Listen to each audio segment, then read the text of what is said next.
everyone! Welcome back to our channel. Yes, it's the same dress because it's the same story. Part 2 nga lang. Oo, final part ngayon sa storya ni Brenda.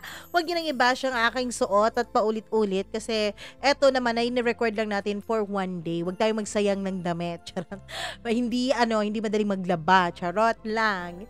Anyways po, andito na tayo sa part 2 ng story ni Brenda. Pero bago yan, hello nga muna sa ating mga tagapakinig na lagi talagang nakaabang sa atin. Ako naman, hindi tayo pinapabayaan. Maraming salamat po sa inyong suporta. Hi kay Danilo Arroyo, maraming thank you sa iyo. Hi din kay Josephine Mapalad. Maraming salamat sa pagbabalik, Josephine. Maricel Mina, maraming salamat sa iyo. Hello rin kay Raquel de los Santos. Hello rin kay Florence Gallego. Rodeline Panganiban from San Pablo, Laguna. Hi Teacher Len, maraming salamat sa pakikinig. Hi rin kay Nene Palmares, kay Jaime Rodriguez. Hello rin kay May Sakay. Maraming thank you, Mary Yvonne. Remy. Hi Remy Pangilinan. Maraming salamat sa iyong patuloy na pakikinig sa atin. Ayun, maraming thank you talaga.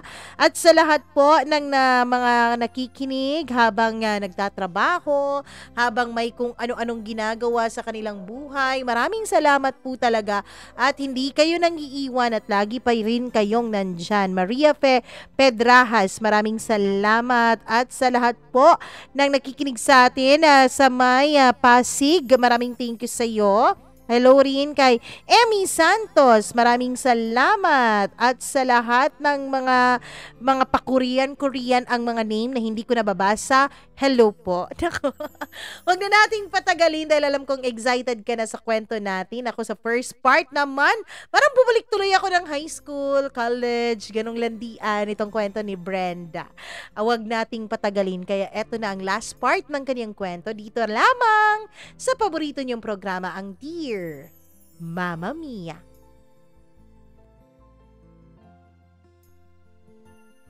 Hindi na nga ako nakatiis, Mamma Mia, at nilapitan ko na silang dalawa. Hoy, baklang siyan, bumalik ka na nga doon sa partner mo dahil hindi kami matapos-tapos dito kung nandyan ka. Tsupe, go back to your world at wag kang makipagmarites dito, sabi ko sa kanya. Ay, selosa naman pala ito, Ray, sabi niya sabay tingin kay Ray. Gusto mo ba yung ganyan? Yung hindi pa nga kayo pero nagpapakita na ng kanyang pagkaselosa? Oy, ikaw namang malandi ka. Very wrong na magselos-selos ka sa akin ha. Dahil wala namang kayo, remember? Habang sinasabi niya yun sa akin, Mamma Mia, ay nakikita kong halos tatawa na siya. Imagine niyo na lamang ang kanyang mukha habang tinitiis niya ako. Parang ngiti at tawa ng demonyo tong baklang to. Napahiya tuloy ako sa kanyang mga sinabi. Feel ko nung mga panahon na yun ay nagiinit ang mukha ko. Grabe siguro ang pagkapula ko noon. Siguro sobra pa sa kapulahan ng kamatis. Dahil hindi ako nakasagot at mas lalo pa akong nahiya sa sinagot ni Ray. I love my girl being jealous, sabi niya habang titig na titig sa akin. Ako nung mga panahon na yun, Mamma Mia, ay nanginginig na rin. Kahit na hindi naman dapat ako nanginginig. Nasabi ko noon sa Diyos na Lord, sana kunin mo ako dito please, ilagay mo ako sa ibang lugar. O di kaya naman, sana bigyan mo ako ng kapangyarihang makapag-teleport dahil hindi talaga nahihiya tong baklang to. Ako naman, Mamma Mia, ay super na pagkapahiya ang nararamdaman ko kahit hindi naman ako ang gumagawa ng nakakahiyang bagay. Sobrang lakas kasi ng boses ng baklang to at eto pang si Ray, Mamma Mia, na parang baliw, nang ngiti lamang ng ngiti at pinapatulan naman ang sinasabi ni Sian. Yung mga classmates tuloy namin ay todo kung makapag-react. Noon kasi sa klase namin, Mamma Mia, na itong si Ray ay may itinatagong pagkagusto sa akin. Basta talaga, bakla yung nakakasama mo. Nako, napakaingay talaga ng mundo. Tapos ito pa yung mga classmates namin na parang sinasaniban ng kung 10 demonyo dahil kinikilig at nanginginig pa habang nakangiti at tumatawa. Napakaingay tuloy ng classroom nung mga panahon na yun kasi nga wala kaming prof. Patay talaga kami nito ng prof namin at malaman niyang hindi naman kami nabigiging busy sa kanyang pinapagawa kundi sa pangangantsaw nila sa aming dalawa ni Ray. Pero nung mga panahon na yun, Mama Mia, ang puso ko ay parang hindi ko na makontrol sa sobrang kabog. Oo na, tama na nga si Ray. O tama na nga si Sian.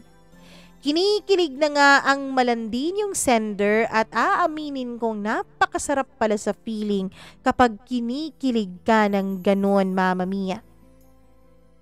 Tapusin na nga natin to, Ray. Sabi ko pero hindi ako tumitingin sa kanya at nakayuko lamang dahil natatakot akong hindi ko mapigilan ang ngiting lalabas sa mukha ko. Huwag niyo nga akong isali sa kung anumang kaguluhan at kalokohan yung dalawa dyan ng baklang yan.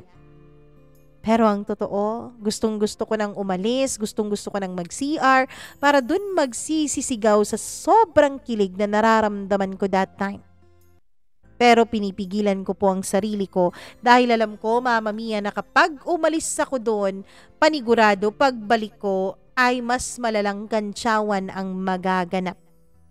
Bumalik na nga si Sian dun sa kanyang partner at kami naman ay nag-umpisa na rin ni Ray na mag-discuss tungkol sa dapat naming gawin para sa report namin the next meeting. Hindi talaga ako tumitingin sa kanya, Mama Mia. Hindi ko magawa dahil yung puso ko ay hindi na talaga magpapaawat sa sobrang kilig na nararamdaman ito. Tapos nararamdaman ko rin na panay pa rin ang titig ni Ray sa akin kahit na nagde-discuss na siya tungkol sa kanyang topic. Parang gustong-gusto niya talagang magka-eye-to-eye contact kaming dalawa. Ako naman nung mga panahon na yun ay parang isang kriminal na takot mahuli kaya listo talaga sa pag-iwas sa kanyang mga titig. Nakakahiya but at the same time super kilig naman, Mama Mia. Kayo na po ang bahalang humusga o umintindi kung ano man ang nararamdaman kong kilig nung mga panahon na yon. Hanggang sa natapos na nga yung oras namin para sa subject na yon, Mama Mia. Akin na pong nililigpit ang mga gamit ko para pumunta na sa next kong klase nung biglang nagsalita si Ray. Halos pabulong na ang kaniyang pagkakasabi noon, Mama Mia, dahil ayaw niya sigurong may ibang makarinig at baka kantsaw na naman ang aabutin namin sa aming mga classmates if malaman nila. Alam kasi siguro ni Ray na hiyang-hiya ako kapag kinakantsawan ako ng mga tao. I'll wait for you later, Brents. Don't worry. Pag-aantay ako. Sana wag mo nang tangkain tumakas pa just like what you did before. Gusto ko lang naman talagang makausap ka to clarify things. Ikaw lang at ako. Sabi niya habang titig na titig sa akin sabay ngiti na yung ngiti talagang makapaglaglag panty. At nung tinignan ko siya ay kinindatan niya ako. Pagkatapos noon ay umalis na siya at hindi man lang niya inantay ang magiging sagot ko, Mama Mia. Natulala talaga ako. Hindi ko alam kung ano ang nararamdaman ko dahil mismo ako hindi nakakaintindi noon sa sobrang kaba at kabog ng dibdib ko. Yung puso ko ay halos mamatay-matay na at hindi na makakahinga sa sobrang kilig. Alam kong ang lantod-lantod kong pakinggan nung mga panahon na yon, Mama Mia. Pero ewan ko ba, kahit anong pilit ko sa puso kong huwag makaramdam ng ganito ay hindi talaga siya nagpapaawat. Kahit anong pigil ko ay kinikilig talaga siya. Dati ko pa naman gustong maramdaman to. Dati nung mga boyfriends ko pa lang ay hindi nagpaparamdam sa akin ng ganito. Pero bakit ngayong nararamdaman ko na? Pakiramdam ko ay gusto kong itigil na hindi, na ewan ko ba. Natatakot ako na na-excite, pero mas lamang talaga ang excitement na nararamdaman ko nung mga panahon na yon. Nasabi ko noon sa sarili ko na ang tagal-tagal matapos nung mag-last subject na kami. Ewan ko Mama Mia, dati naman kasi ay talagang hindi ako nagmamadaling matapos ang klase. Pero nung araw na yon ay gustong-gusto ko nang matapos ang lost subject na yon. Ang religious subject po namin ay nasa morning Mama Mia. So medyo mahaba-haba pa talaga ang oras na kailangan kong antayin dahil sa hapon pa po matatapos ang subject ko. Samantalang habang papunta kaming lahat ng mga kaklase ko sa next subject namin ay todo kantsaw naman ang mga kaibigan ko at ang mga classmates ko. Kinikilig sila masyado sa aming dalawa ni Ray, lalong-lalo na nandyan pa si Sian na lagi tuloy pinapaalala ang aming mga pinagdadaanan ni Ray. Lagi niyang ginagawang biro at pakilig na kinukwento sa lahat habang naglalakad kami papunta sa next building. Sabi niya, magkakaroon na raw talaga ako ng totoong boyfriend dahil lumalandi na raw ako. Dati pa naman daw Mama Mia ay ayaw niya sa mga nagiging boyfriend ko. Pero this time ay botong-boto raw talaga siya kay Ray. Lumapit sa akin si Edu at saka inakbayan ako habang pangiti-ngiti Mama Mia. Sabi pa niya sa akin ay halatang halata raw talaga na meron na akong gusto kay Ray dahil sa sobrang pula ng mukha ko kanina sa klase. Hindi na lang ako nag-comment o nagsalita pa. Ngumiti lamang ako sa kaniyang mga sinabi Mama Mia. Wala akong dininay pero wala rin naman akong kinonfirm. Last subject na namin nung araw na yon sa wakas. Kinakabahan ako Mama Mia kasi biglang nag-text sa akin si Ray na mag-aantay raw siya dun sa labas ng isa naming council office. Ito kasing office na to Mama Mia ay merong mga long chairs sa labas. Kaya naman marami talaga ang tumatambay doon lalo na kapag walang pasok o kapag puno po ang kantin. Para akong natatae sa sobrang kabang nararamdaman ko at sa sobrang excitement na bumabalot sa puso ko. After ng klase Mama Mia, ang mga mukha ng mga kabarkada ko ay creepy masyado sa aking paningin. Ngiting-ngiti silang lahat na para bang mga monsters from the series Mama Mia. Nung nakita nyo kung anong series ang sinasabi ko ay horror talaga siya. Hindi ko alam, na-excite pa naman akong makausap si Ray pero nung mga panahon na yon, yung ngiti ng mga kaibigan ko ay parang may pinapahiwatig na kung ano. Nauna akong lumabas sa kanila at kinantsawan nila ako Mama Mia, sabay sabing good luck raw sa akin. Habang papalapit ako ng papalapit dun sa sinabing lugar ni Ray ay nakikita ko na siyang nakaupo sa isang long chair na nag-iisa. Nung makita niya ako ay agad siyang tumayo at sinalubong niya ako. Ihahatid kita sa sakayan papunta sa inyo ha? Pero before ka umalis, pwede bang mag-usap tayong dalawa? San tayo? Huwag kang mag-alala, hindi naman tayo magtatagal eh. Kasi baka wala ka ng masakyan papauwi sa inyo. Nung mga panahon na yun, Mama Mia, ay meron talagang assigned terminal para sa kung saan ako sasakay pauwi sa amin. And then ang last trip po doon ay 8 p.m. lang talaga. Hindi ko alam kung bakit alam niya. Kung saan niya nalaman ang tungkol sa last trip na 8 p.m. Baka sa mga kabarkada ko na naman. Pwede naman akong sumakay after pero pakyawan na talaga which is very wrong dahil napakamahal at wala din talaga akong kakilalang driver. Kaya much better kung makakasakay ako sa terminal dahil may mga nakakakilala sa akin doon Mama Mia. At isa pa, ang katotohanan niyan ay wala naman talaga akong perang pambayad kung sakaling mag-isa lang ako at special trip pang kukunin ko. Ano, dito lang ba tayo o let's go outside para kumain habang nag-uusap? Anong gusto mo? Sabi niya sa akin habang nag-iisip ako nung mga panahon na yon. Wow, mukhang maraming dada itong si kuya at manlilibre. Dito na lang siguro tayo, Ray. Feeling ko nung mga panahon na yon ay pumipiyok na sa sobrang panginginig ang boses ko dahil sa kaba, Mama Mia. Kasi kung lalabas pa tayo tapos kakain, baka wala na akong masasakyan pa uwi. Gabi na kasi. 7 p.m. kasing natatapos ang last subject ko, Mama Mia. You're the boss, Brens. Nung mga panahon na yun ay ewan ko kung bakit gustong gusto ko talagang tinatawag niya akong you're the boss. Lumalandi na talaga ako at hindi ko na napigilan pa ang sarili ko. Parang totoo na ang sinasabi ng baklang sisiyan. Pinaupo niya ako sa tabi niya. Pagkatapos ay kinuha niya ang mga dala ko at nilagay yon sa may likod niya, Mama Mia, at humarap siya sa akin. Namiss mo raw ako, Brens? Diretso niya akong tinanong habang titig na titig siya sa akin at hinahawakan ang mga kamay ko. Heaven talaga ang pakiramdam ko nung mga panahon na yon. Hindi na ako nag-attempt na bawiin pa ang mga kamay ko na hawak-hawak niya dahil parang nagugustuhan ko ang pakiramdam na magkadikit ang mga balat namin sa isa't isa. Tahimik na tahimik lamang ako noon, Mama Mia, dahil hindi ko alam kung saan ako magsisimula.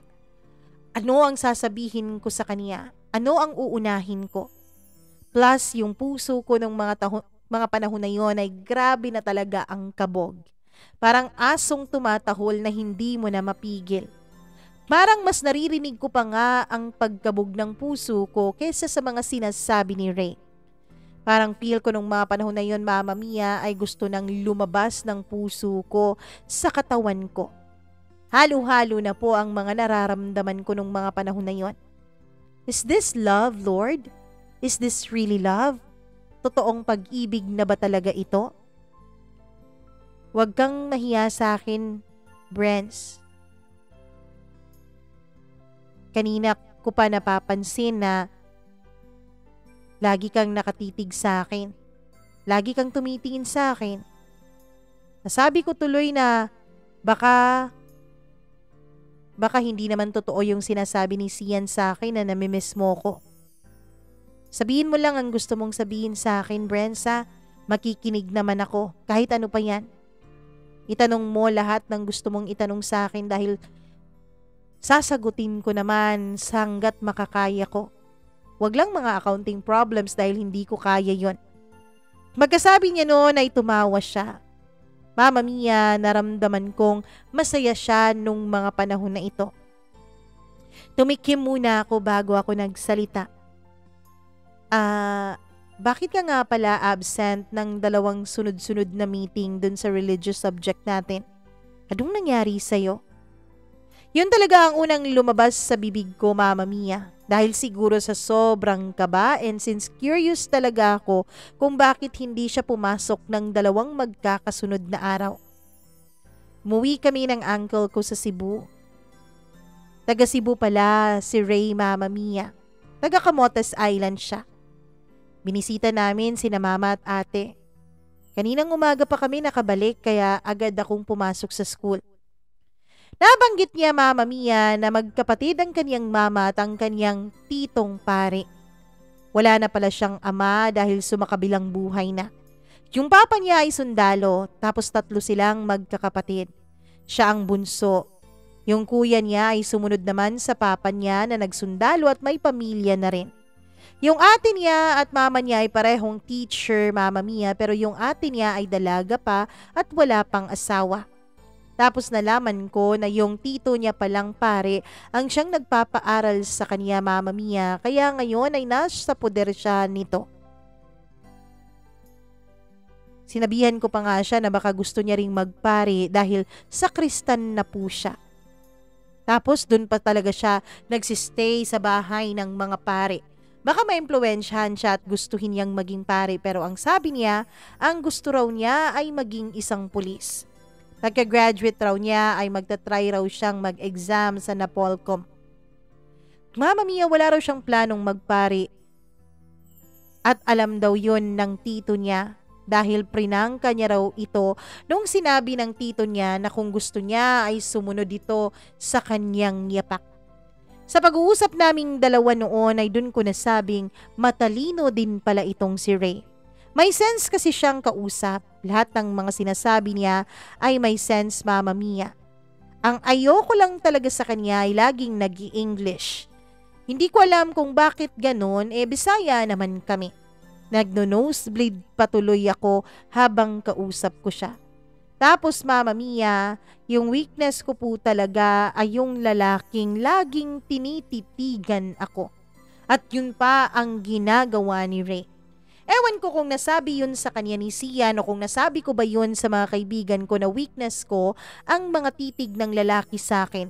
And plus pogi points talaga siya dahil gwapo naman talaga siya, Mama Mia. At yung puso ko ay simula pa lang ay sa kanya na pala. Doon ko lang naramdaman na siguro nga yung pagkainis na nararamdaman ko sa kanya dati ay defense mechanism ko lamang. Pero ang totoo ay gusto ko talaga siya. Bakit di ka na nagte-text? At napapansin ko, after nung unang hinatid mo ako sa sakayan papunta sa amin, ay parang nagalit ka sa akin. Nagalit ka ba? O ayaw mo na ba sa akin? Hindi ko na talaga napigilang magtanong, Mama Mia. Hindi na ako nahiya pa dahil naisip ko na yun na lang siguro ang natatanging pagkakataon na malalaman ko mula sa mga bibig niya ang mga sagot talaga sa mga tanong ko. Hindi naman ako nagalit sa iyo, Brence. I was just hurt. Kasi hindi pa nga ako nakasabi sa iyo na manliligaw ako, binara mo na ako kaagad. Pero hindi ako galit ha. Hindi din ako nagtampo sa iyo. Nasaktan lang talaga ako. Hindi kita pinapansin kasi nga baka mas lalo kang mairita sa akin. Baka mas lalo kang magalit sa akin. Baka mas lalo akong mawala ng pag-asa sa iyo. Di ba sabi mo naiirita ka sa akin? Kaya ayon, I keep my distance to give you time to process kung ano talaga ang nararamdaman mo para sa akin. Pero Brence, believe me when I say that I really, really, really like you. Nakuha mo na agad yung attention ko the first day pa lang ng klase natin. Though always kong naririnig ang pangalan mong binabanggit ng isa kong English teacher, ay hindi ko pa talaga nakikita yung pagmumukha mo. Dati pa lang nung binabanggit ka ng teacher namin ay talagang nakikurious na ako sa'yo. At dun ko nga nakita ang itsura mo nung first day natin sa religious subject na yon.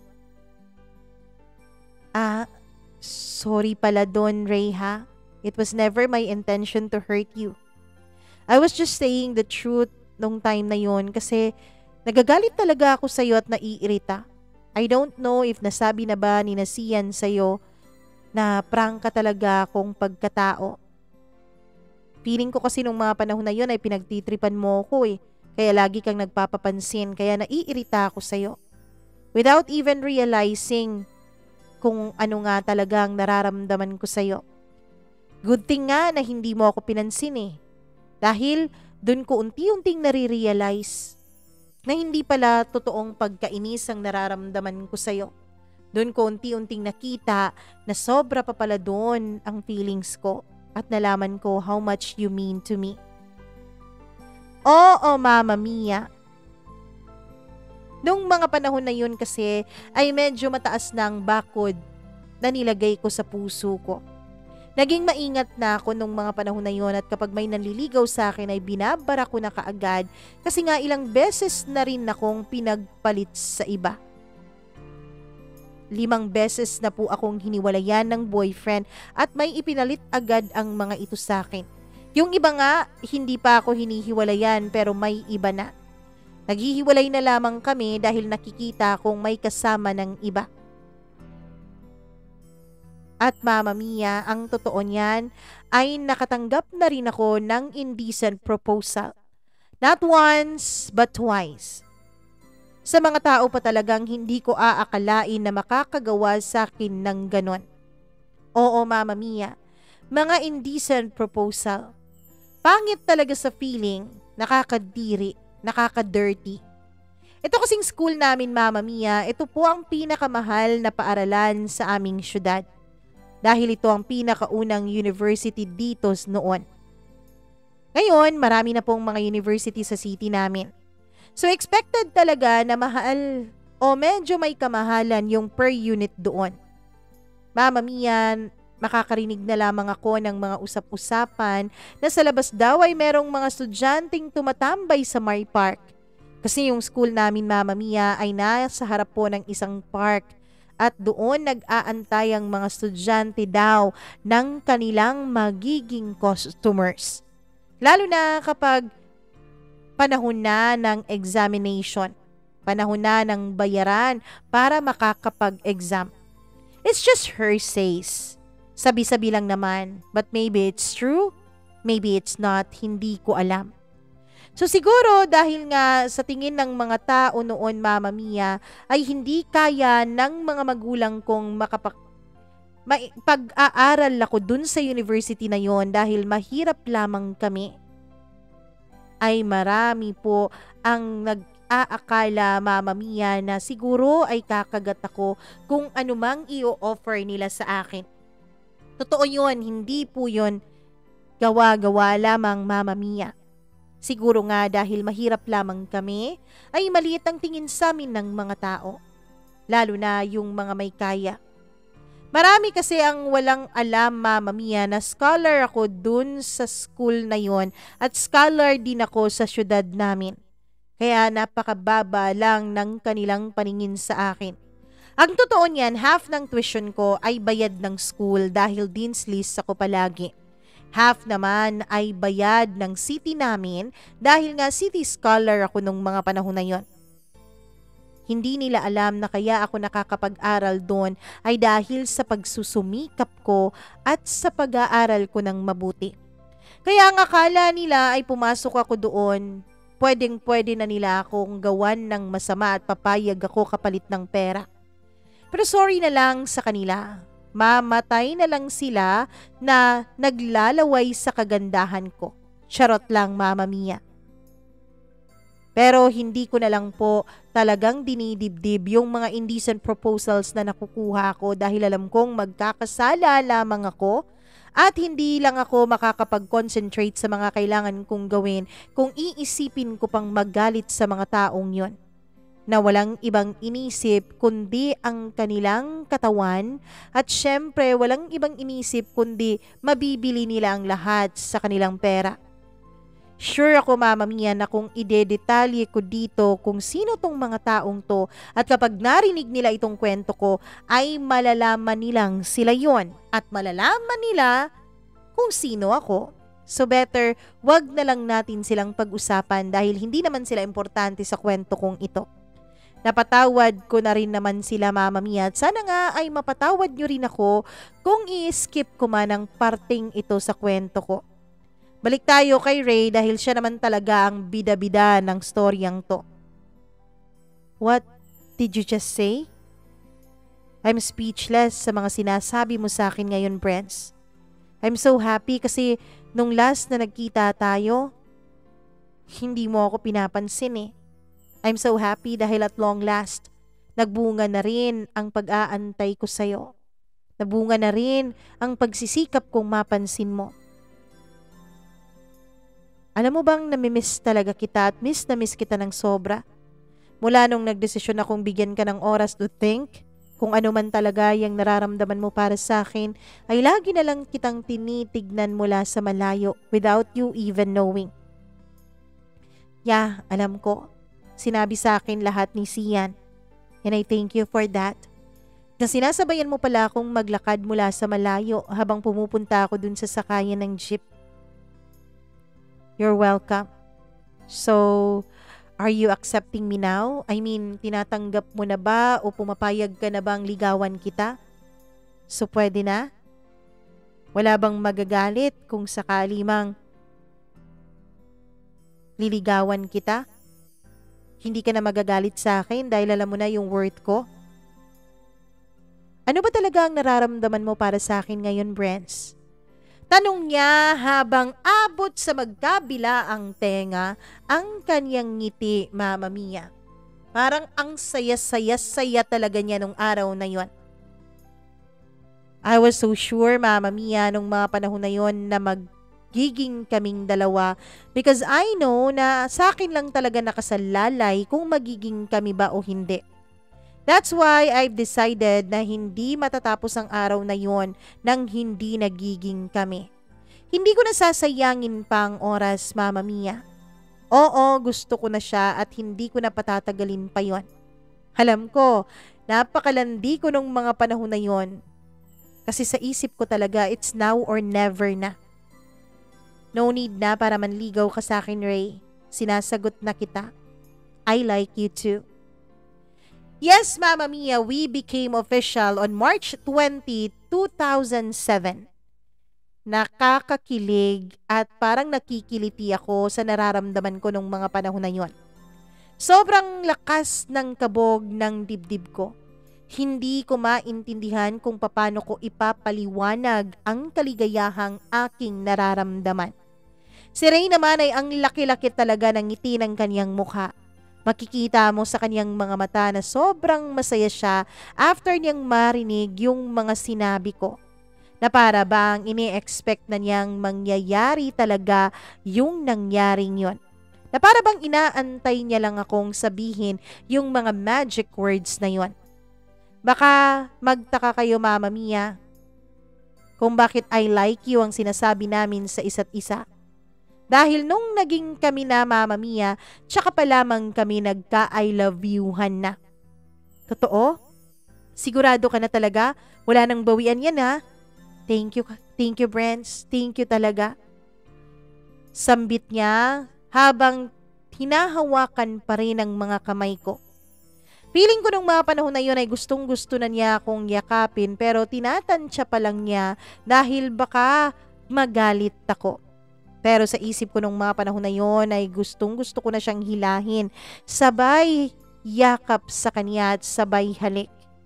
Yes, Mama Mia, never been kissed and never been touched ako nung mga panahon na yon. Pero habang tinitignan ko ang masayang-masayang mukha ni Ray ay parang gustong-gusto ko siyang halikan. Sure na. Sayang nga eh. Dahil next week matatapos na yung SEM. Hindi na tayo madalas magkikita dahil bakasyon na. Sabi ko naman. Kaya nga, ikaw naman kasi, ang tagal-tagal mong na-realize yung feelings mo para sa akin. By the way, ayos lang yan, may cellphone naman. Pwede naman tayong magka-text at magkatawagan bawat minuto. Pwede rin tayong magkita if namimiss mo ko. Parang sure na sure talaga siya na mamimiss ko siya, Mama Mia. Parang ang feeling ni Ray nung mga panahon na yon. Dito lang naman ako sa city, hindi ako uuwi dun sa Cebu. Kasi galing na ako dun, sabi niya. Ako naman, Ray, hindi ako basta-bastang nakakaalis ng bahay dahil wala namang pasok, hindi ba? Hindi ako pinapayagan ng mama ko kaya text-text at call-call na lang talaga tayo for 2 months muna.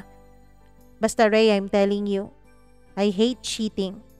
I had failed relationships before dahil dyan sa cheating na yan.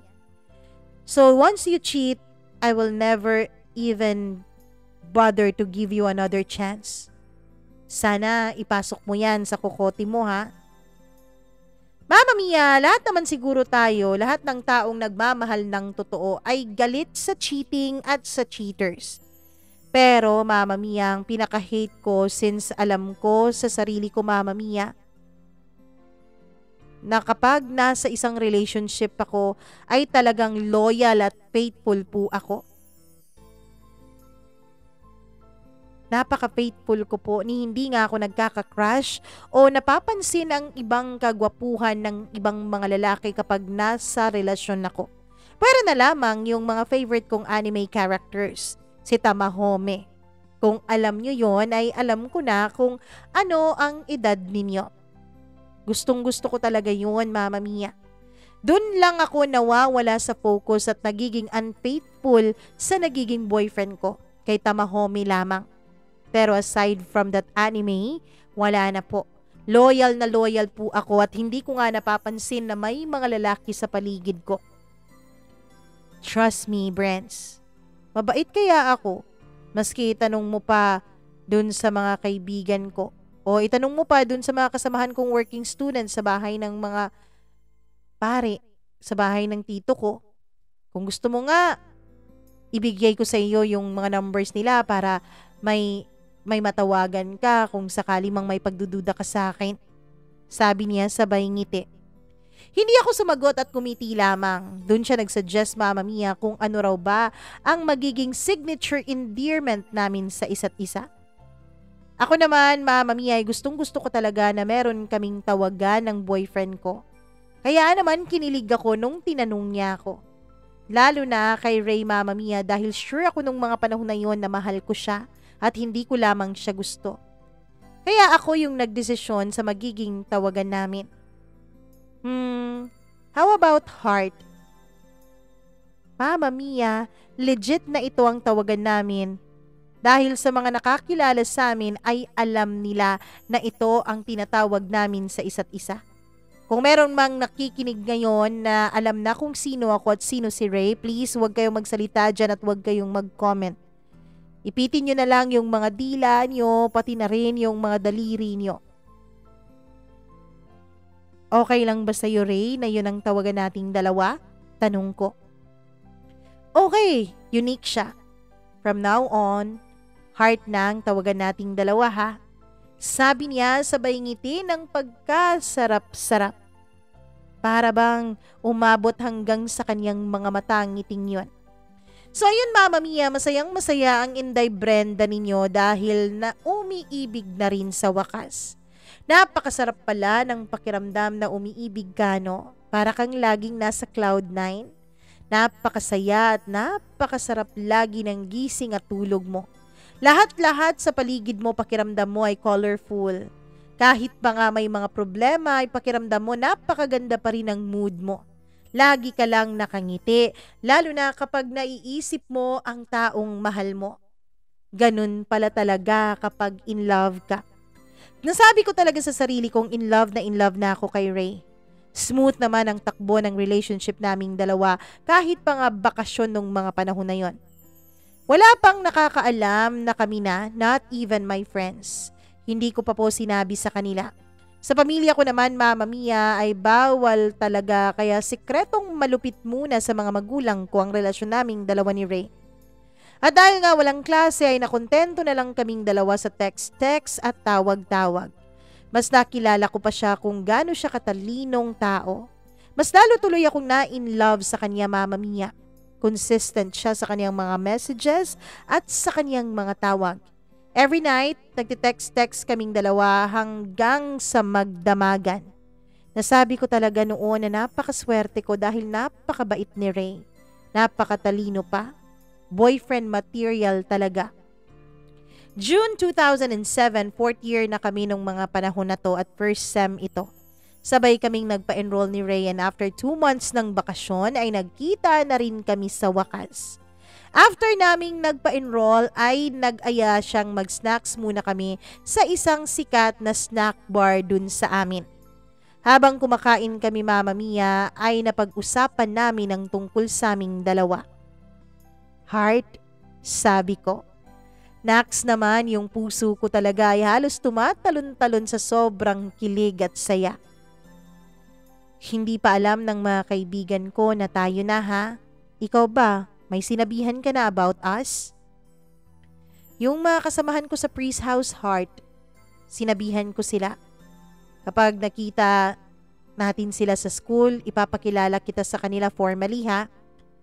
Pwede rin naman nating sabihin na sa mga kaibigan mo ang tungkol sa atin. Oo, alam kong masashock talaga sila. Alam kong grabing kansyaw talaga ang aabutin natin sa kanila. Alam mo naman kung anong sinasabi nila sa iyo tungkol sa akin, di ba? Alam mo, Heart, napakaswerte mo sa circle of friends mo kasi napaka-supportive nila sa iyo. Pero parang napapansin ko na sa grupo ninyo ay mas malapit ka kay Tin, May, Belle at Ern tsaka kay Lai. Tapos pinakamalapit sa'yo si Edo, ano? Ganun ba talaga kayo kalapit ni Edo? Nung una kasi, ang tingin ko sa inyong dalawa ay parang mag-boyfriend at girlfriend kasi napaka-close ninyo sa isa't isa. Oo. Napapansin mo bang mommy ang tawag nila sa akin? Ako kasi ang pinakamatanda sa barkada, that's why they call me mommy. Ako din ang pinakamaingay. Alam mo kasi, dun sa barkada, as for Edu, yes, close talaga kami. Maraming ang nagtatanong sa amin noon kung kami ba, pero hindi may crush yun, classmate din natin. Kilala mo yung crush niya. Pero hindi ko lang sasabihin sa'yo dahil baka magalit siya sa akin. Heart, meron sana akong pakiusap sa'yo eh. Kung pwede bang dumistansya ka kahit konti kay Edu? Pangit kasi tignan na napaka-close niyong dalawa tapos may boyfriend ka na. Ayokong tinitignan kayo dahil nagsiselos ako. Nashock ako sa mga sinabi ni Ray, Mama Mia. Hindi ko alam kung ano ang mararamdaman ko nung time na yon. Hindi pa kami ni Ray, hindi pa nga kami magkakilala ay sobrang close na talaga naming dalawa ni Edu. He's like a younger brother to me. Hindi lang naman siya ang close sa akin, lahat naman talaga sila. Kung ano ang pagtingin ko sa isa ay ganun din naman sa lahat, Mama Mia. Clingy type of person lang talaga itong si Edu. Kaya masasabi ng iba na parang mag-boyfriend at girlfriend kami. Ito talaga ang reason ko, Mama Mia, kung bakit hindi din ako nakikipag-boyfriend noon. Kaya nag-reason out ako noon kay Ray. Parang jahi naman kung iiwasan ko bigla si Edu.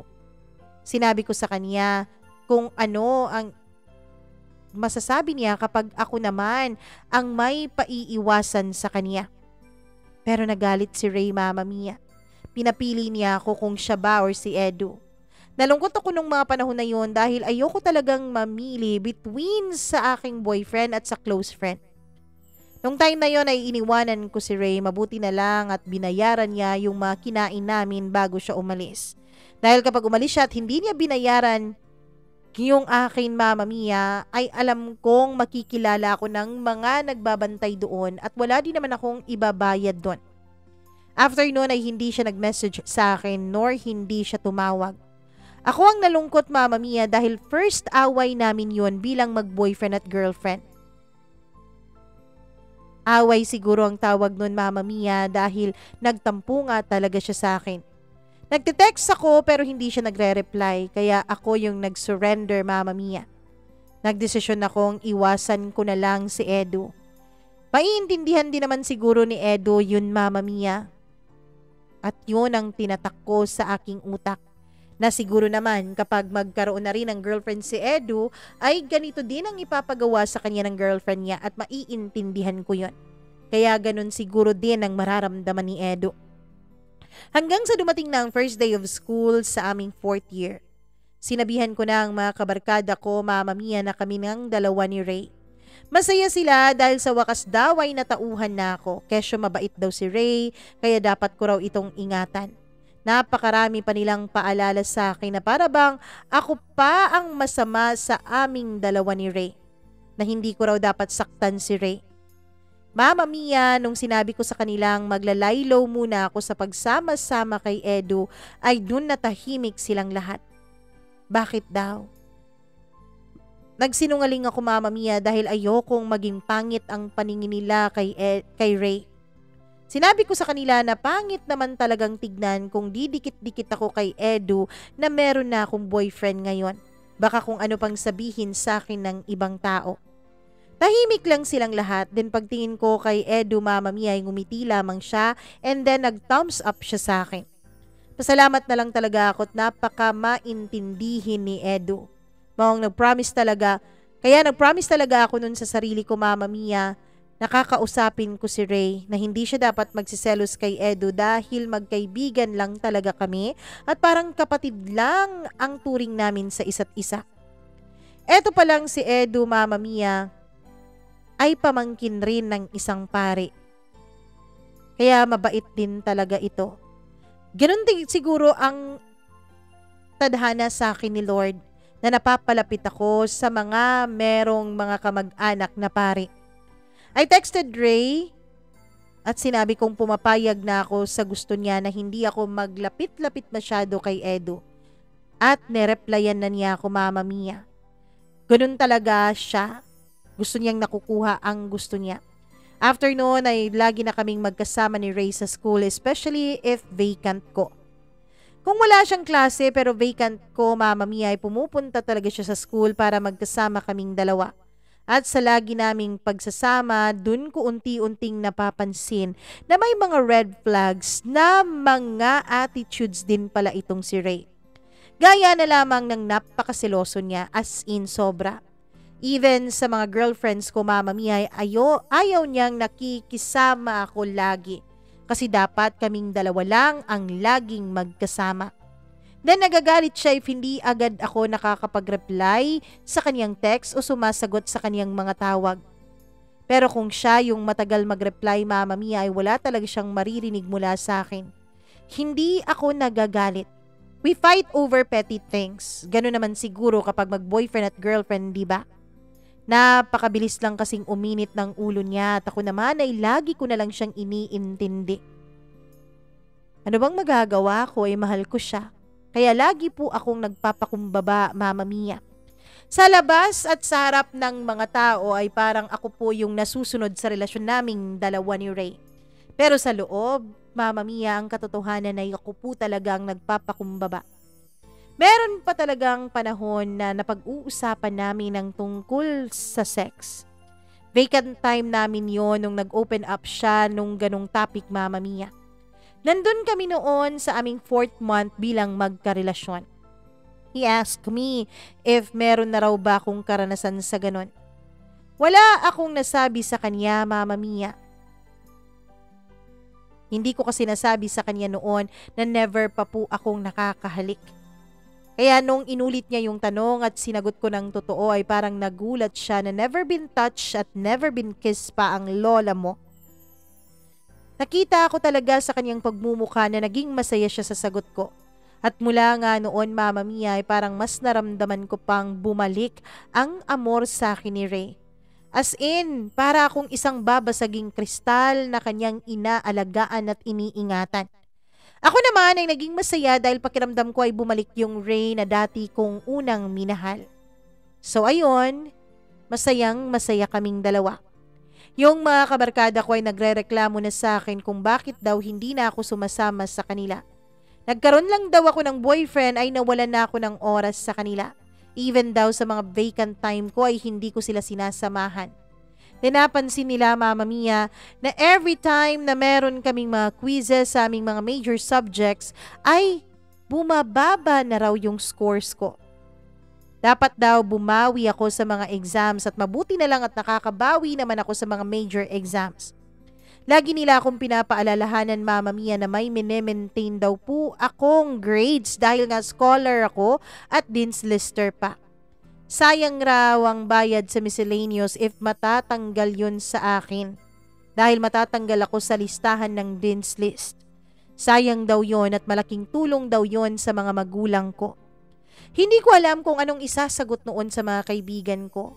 Nahihiya kasi ako magsabi sa kanila na pinagbabawalan ako ni Ray na sumasama-sama sa kanila. Nahihiya akong magsabi na magagalit si Ray kapag hindi ako agad nakakapag-reply o sumasagot sa mga tawag nito.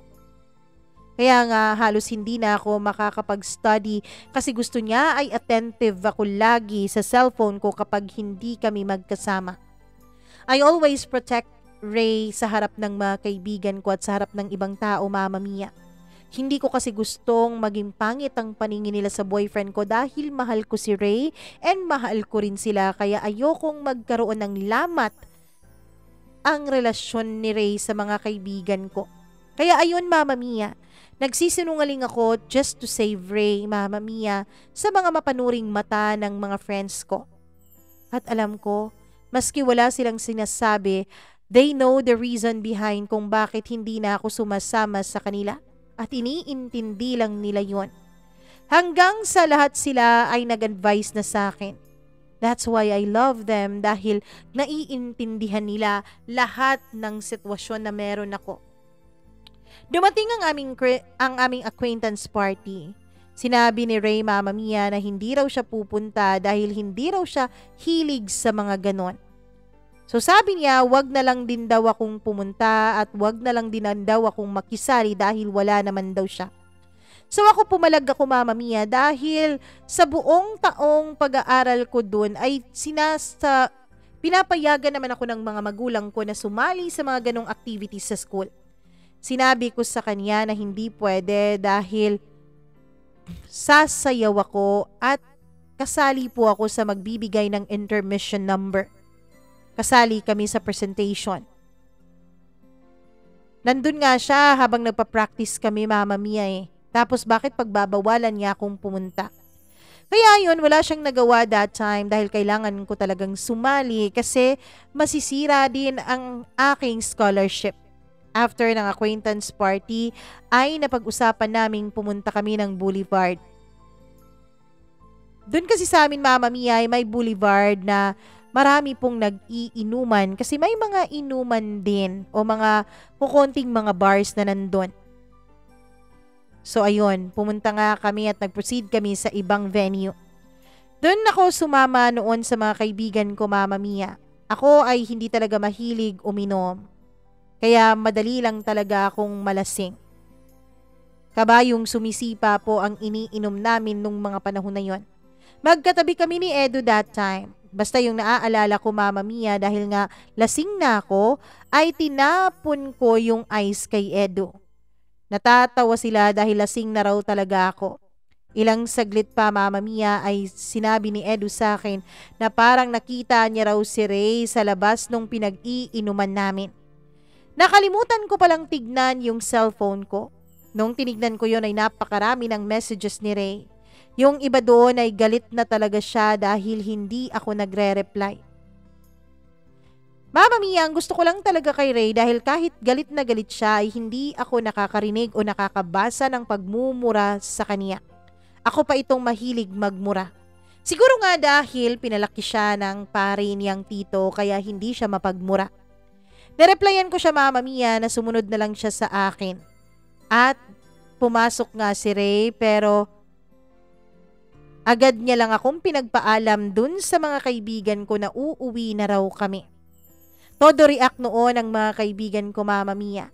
Sinabi pa nila kay Ray na sila na lang daw ang maghahatid sa akin dahil lasing na raw ako Mama Mia at 11 PM na rin yun. Mag-i-insist talaga si Ray na ayaw niyang pumayag. Kaya ayun, pumayag na lang ang mga kaibigan ko na si Ray ang maghatid sa akin. Sinabihan pa nila si Ray na iuwi niya raw ako agad dahil lasing na ako. Pero Mama Mia, hindi ako inuwi ni Ray sa bahay namin nung gabing yon.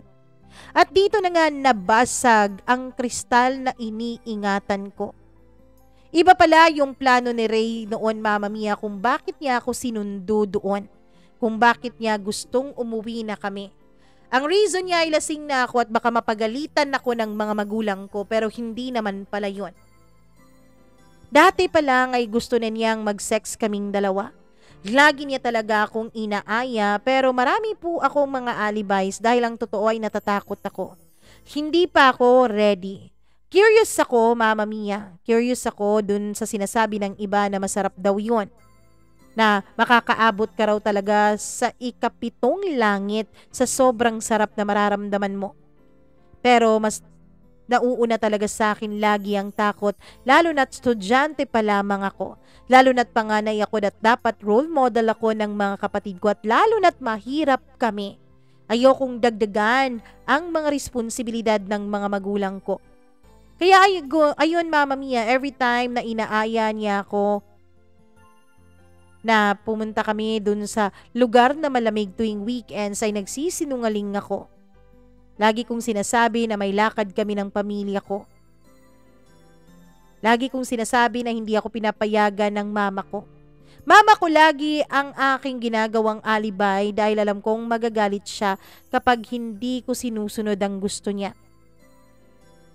Mama Mia, kapag naman hindi ko talaga napipigilan at nagkikita kami ni Ray, ay nagsusuot po lagi ako ng sanitary napkin. Yun ang lagi kong nirarason sa kanya na may dalaw ako. Lagi niya talagang hinihimas ang likuran ko kung may suot ba talaga akong napkin. Yes, Mama Mia. Ganon si Ray, naninigurado siya kung totoo ba ang rason na binibigay ko sa kanya. Kaya nagsusuot ako kahit wala naman akong monthly period nung mga panahon na yon para lang makaiwas. Totoong na-excite ako, Mama Mia, nung mga panahon kung ano ba talagang pakiramdam ng sex. Kaya lang, mas inuuna ko talaga ang kinabukasan ko. Pero si Ray, siya ang naging una ko sa lahat-lahat. First kiss, first, alam niyo na, kaya napakaswerte niya. Napakaswerte niya. Pero that time, Mama Mia, dahil siguro sa lasing ako, ay hindi ko na napigilan si Ray. Dahil siguro sa lasing ako, ay hindi ko na napigilan ng gusto niya. Ayoko nang idetalye dito kung anong mga nangyari dahil hindi naman po ako nasarapan sa totoo lang. Oo, masarap yung foreplay pero yung actual na, napakasakit talaga. Para akong hinihiwa ng kutsilyo sa sobrang sakit. Parang may nabasag sa ilalim ng pagkatao ko nung pumasok na si Ray sa katawan ko. Wala talaga akong sarap na naramdaman, Mama Mia. Isang beses lang yun nangyari dahil nahimasmasan agad ako sa kalasingan ko nung nakaramdam ako ng sobrang sakit. Kaya hindi na ako pumayag, Mama Mia, na maulit pa ang nangyari sa amin nung gabing yon. Winidraw naman niya yung sa kanya kaya safe naman kami nung mga panahon na yun, Mama Mia. At ang sabi niya, alam naman daw niya ang ginagawa niya. Dinala niya pala ako sa priest house, Mama Mia. Doon niya ako dinala sa maliit na kwarto sa labas ng bahay ng mga pari. Oo, nahiya talaga ako noon sa sarili ko. Feeling ko ay ang laki-laki ng kasalanan na nagawa ko dahil sacred dapat yung lugar na yon. Hindi ko talaga siya pinansin at hindi ko siya kinausap after nun, Mama Mia. Para siyang naka-jackpot sa akin. Makikita mo talaga sa mukha niya na masaya siya. Masaya ba siya dahil nabasag niya ako? Hindi ko alam. Nalilito ako sa kanya. Pero ang itong si Ray ay napakagaling naman talagang magsalita, Mama Mia. Sabi ko nga sa inyo, matalino siya. Magaling siya sa mga bulaklaking salita. Kaya yung isang beses na may nangyari sa amin ay naulit na naman. Ewan ko. Siguro dahil mahal na mahal ko talaga siya, kaya pumapayag na lamang ako, Mama Mia. Kasi pag hindi ko siya pinagbibigyan sa gusto niya, ay nagagalit agad siya sa akin. At ayoko namang magagalit siya sa akin, Mama Mia, dahil mahal ko siya. Gusto ko maayos lang kami palagi. Yung may nangyayari sa amin ay mga panakaw na mga sandali lamang. Pinapatayo lang niya ako, Mama Mia. Pinapatayo habang siya ay humahanap ng paraan para maging isa ang aming mga katawan. Doon pa rin may nangyayari sa amin sa bahay ng mga pari. Sabi nila, masaya, masarap yung bagay na yon. Pero ako, ewan ko, wala talaga akong nararamdaman. Sabi nila parang nasa ika-7 na heaven ka raw kapag ginagawa ninyo ang bagay na ipinagbabawal dapat. Lalong-lalo na sa mga kabataan. Pero wala talaga akong sarap na nararamdaman nun kay Ray. Oo, may kiliti siya, pero hanggang dun lang naman. Ang importante lang kasi kay Ray, Mama Mia, ay yung kasiyahan niya. Ang importante lang kasi sa kanya ay ang makaraos siya. Hindi na nga niya tinatanong ako kung nakaraos ba ako o kung masaya ba ako o kung nasasarapan ba ako sa ginagawa niya sa katawan ko. Pasalamat na lang talaga ako, Mama Mia, at hindi niya pinapasok kapag nakakapagparaos na siya. Laging sa labas niya yon pinaparaos. Minsan sa may tagiliran ko, minsan naman sa may panyo kong dala. Para talaga akong tuod all throughout sa mga pagkakataong may nangyayari sa aming dalawa. Tinatanong ko pa ulit-ulit ang sarili ko, sang banda ba doon sa ginagawa niya sa akin ng masarap? Oo, medyo makiliti nung una. Nakikiliti ako lalo pat nasa umpisa pa lamang kami ng bakbakan, pero yung masarap, wala naman talaga akong nararamdaman na ganun eh. Hindi nga ako nakakaabot dun sa sinasabi nilang ikapitong langit. Si Ray lang siguro ang nakakaabot dun palagi, Mama Mia. Dahil kapag natatapos kami o kapag natatapos siya ay napakalaki talaga ng ngiti sa kanyang mga labi. Mga 1 buwan din kaming ganon ni Ray. 1 o 2 beses sa isang linggo ginagawa namin ang bagay na yon. Pero hanggang 1 round lang talaga kami lagi dahil hindi na ako nagpapaulit kapag natapos na siya at nakapagparaos na siya. Hanggang sa dumating ang panahon na humihindi na ako kay Ray if inaaya niya ako, Mama Mia. Dahil lagi po akong nananaginip nung mga panahon na yun na nabubuntis ako. Takot na takot akong mabuntis lalo pat graduating na kami nung mga panahon na yun. Ang sabi niya sa akin, Mama Mia,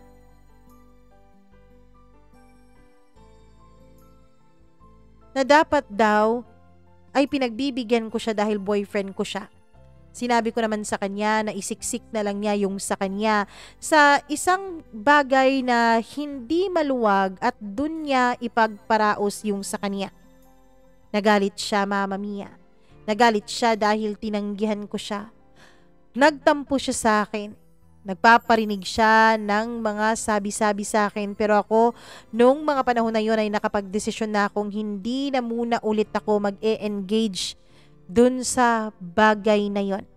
Hindi muna ako magpapagalaw sa katawan ko. Hahayaan ko siyang magalit, bahala siya sa buhay niya.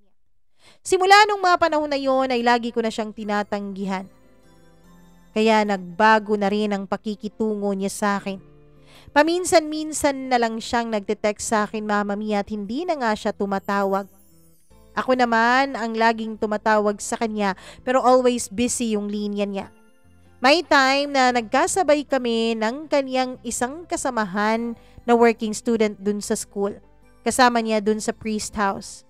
Nagtanong ito kung kami pa raw bang dalawa ni Ray. Napakilala na pala niya ako noon, Mama Mia, dun sa kanyang mga kasamahan. Kaya nakakasabay na rin ako sa kanila at syempre, nakilala na rin nila ako. Hoy Brens, kamusta? Ang payat-puyat mo na. Ano nangyari sa'yo? Nung time na yon ay pumayat talaga ako. Pumayat siguro dahil sa paulit-ulit na paggamit ni Ray sa katawan ko. Tapos hindi pa talaga ako nasasarapan kaya hindi din ako magbo-bloom. Siguro dahil rin sa stress, Mama Mia, kasi yung mga time na yon ay bumaba talaga ang grades ko kaya na-stress ako sa studies. Mama Mia, medyo kinabahan ako sa tanong niya. Naghiwalay na kayo ni Ray, Brents? Para akong nanghina sa mga tanong niya yon. Alam kong may something. Alam kong merong iba kung bakit niya sinabi yun, Mama Mia. Ha? Bakit mo naman natanong? Kasi nakita ko si Ray may dinala dun sa priest house eh. Hindi ko nga lang nakilala yung babae kasi umalis agad ako.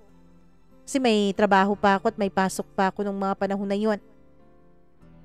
Ganun ba? Oo, tapos hindi na kayo masyadong nagkikita. Hindi ko na masyadong nagkikitang nagkakasama kayong dalawa. Naghiwalay na ba kayo? Ulit niyang tanong. Ngumiti lamang ako at sakto namang nag-bell na nung mga panahon na yun kaya nagmamadali na akong pumasok sa eskwela. Pagkatapos nun, Mama Mia, ay inabangan ko talaga si Ray. Inabangan ko siya para tanungin kung ano ba kaming dalawa. At doon niya sinabi sa akin na since hindi ko na raw na-fulfill yung mga obligasyon ko sa kanya bilang kanyang girlfriend, ay naghanap na raw siya ng iba. Hindi na raw niya ako mahal, Mama Mia, kaya pakawalan ko na raw siya. Ginawa ko naman, pinakawalan ko siya. Kahit na masakit, Kahit na halos hindi na ako makahinga nung mga panahon na yon, kahit na halos hindi na ako makapag-concentrate sa pag-aaral ko, ay ginawa ko ang pakawalan siya. Buti na lang talaga at nakagraduate din naman ako, Mama Mia, at naging maayos din naman. Naging maganda rin naman ang aking resulta sa graduation at nakapasa din naman agad ako sa aming board exam. Kaya ayon, nakapasok ako sa isang bangko. Masaya ako, Mama Mia, pero ang totoo ay nung mga panahon na yon ay nararamdaman kong mahal ko pa rin talaga si Ray. Hindi ko pa rin siya nalilimutan. Pero wala rin naman akong magagawa dahil tapos na kaming dalawa. Sabi nga niya, hindi ko na nagagampanan ng mga tungkulin ko. Hanggang sa may nakilala na akong iba. Hanggang sa naging kami. Hanggang sa naging masaya na ulit ang buhay ko. Mama Mia, last year lamang ay nag-propose na sa akin ang boyfriend ko. Last year lamang ay sinabi na niya sa akin na mahal niya ako. Nag-propose siya at tinanggap ko naman ang proposal na yon. Masaya ako. Masayang masaya. Pero January this year lang nung muling nagpakita sa akin si Ray. Nung nalaman niyang hindi pa ako kasal ay agad siyang nagparamdam sa akin. Agad siyang nanligaw ulit sa akin, Mama Mia. Ang sabi niya ay nagloko raw siya dahil bata pa raw kami nung mga panahon na yon pero nagbago na raw siya. Ang sabi niya, mas mahal na raw niya ako ngayon. Lagi akong ginugulo ni Ray, paulit-ulit. Mama Mia, aaminin ko na may nararamdaman pa akong konti sa kanya noon. April this year ay muntik na talagang masira ang relasyon naming dalawa ng fiancé ko dahil sa kagagawan ni Ray. Ewan ko, akala ko talaga nung una ay mabait siya. Dahil nga 'di ba, pamangkin siya ng pare, pero hindi naman pala. May pinalabas siyang mga hindi totoong pangyayari. Meron kasing isang beses, Mama Mia, na nakipagkita ako kay Ray para tapusin ang lahat sa aming dalawa. Pero ang sinabi niya dun sa boyfriend ko, dun sa fiancé ko ay may nangyari sa amin. Kahit na hindi naman totoo. Buti na lang at hindi naniwala ang fiancé ko. Pero 2 linggo din kaming hindi nag-uusap noon. Sa pag-aakala niya, Mama Mia, na mahal ko pa si Ray. Kasi itong fiancé ko na ito, wala talagang nangyari sa amin sa kama dahil pinanindigan ko talaga na ire-reserve ko na ulit yung pagkababae ko. Kaya naisip niya, Mama Mia, na kaya siguro hindi ako pumapayag na may mangyari sa amin sa kama ay dahil daw siguro si Ray pa rin ang nilalaman ng puso ko. Paulit-ulit akong humihingi ng tawad sa kanya noon at nagpapaliwanag. Buti na lang at natauhan siya. Buti na lang at natauhan siya nung sinabi ko sa kanyang tungkol sa lahat ng nangyari sa amin ni Ray nung college ako. Kasalanan ko rin siguro dahil hindi ako umamin nung una pa lang tungkol kay Ray. Hindi ko ikwento sa kanya dahil hindi rin naman na importante yun. Pero nung naikwento ko na lahat ay dun niya ako naintindihan. Buti na lang talaga. Mama Mia, sa ngayon ay nag-aantay na lamang ako ng ilang linggo dahil ikakasal na nga kami ng fiancé ko. Si Ray naman ay patuloy pa rin sa pangungulit. Nag-file na ako ng blotter sa kanya at sinabi kong magpa-file ako ng kaso kung hindi pa niya ako titigilan. Tinitigilan naman niya ako ng ilang linggo pero sa susunod ay balik na naman siya. Pero hinahayaan na lang namin. Nangako na lang kami ng fiancé ko sa isa't isa na hindi namin hahayaang masira kaming dalawa ni Ray. Hanggang dito na lamang po, Mama Mia, at maraming salamat sa pagbabasa mo nitong kwento ko. Lubos na gumagalang, Brenda. Ay, nako naman talaga. Meron talaga mga lalaking ganun, ano? Hindi lang lalaki, pati babae. Marabang gusto nila nasusunod ang kanilang mga ninanais at kapag hindi nasusunod, nagagalit, gumagawa ng mga bagay na kung ano-ano. Pero buti na lang talaga at naging maayos din kayo sa huli. Siguro si Ray ay isa lang pagsubok sa inyong dalawa ng fiancé mo bago kayo ikasal. Nang sa ganun ay maging mas matatag pa kayo sa relasyon ninyong dalawa, Brenda. Maraming salamat sa pag-share mo ng iyong kwento dito sa ating programa at sa lahat po ng nakikinig ngayon. Thank you so much sa pag-abot ninyo sa puntong ito ng ating video. Kung nagustuhan niyo po ang kwento ni Brenda, please do like and share this video. Please click the notification bell para lagi po kayong na-update kung nakapag-subscribe na kayo. Subscribe muna ha, yun ang pinaka-importante. Maraming salamat. Kung may sariling kwento, huwag mag-atubiling magkwento sa atin. Magpadala lamang sa ating email address, mamamiacdo0317@gmail.com.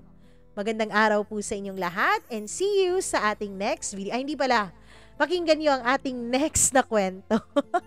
Kasi, Sabado na pala. So, pag weekends, walang mukhang makikita sa Mamma Mia nyo. Kaya, ayan, eto, pakinggan at tingnan nyo ang mukhang ito dahil bukas at sa susunod na araw, walang mukha ang ating kwento. Maraming salamat ulit at magandang araw sa inyong lahat.